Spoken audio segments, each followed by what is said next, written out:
রাহমাতুল লিল আলামিন বলে, ও ইতিম তুমি আমার কাঁধের উপরে উঠে বসো।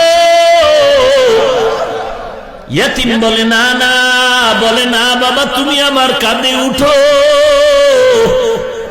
কারণ তোমার দরদ আমি ভালো করে বুঝি, কারণ আমিও তো ইতিম, আমার মা নাই, আমার বাবা নাই।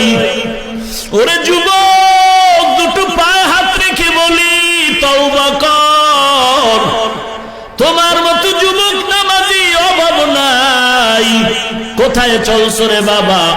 স্কুলে পড়ো, কলেজে পড়ো, নামাজ ছাড়িও না, নবীর বিরোধিতা করিও না, আল্লাহওয়ালারে গালি দিস না রে যুবক, মানুষের দুর্বল ভাবিও না, ছোট মনে করে খারাপ জানিও না। আল্লাহর নবীর কাঁধে এতিম উঠে বসে গেল। মদিনার নবী এবার বাচ্চার কাঁধে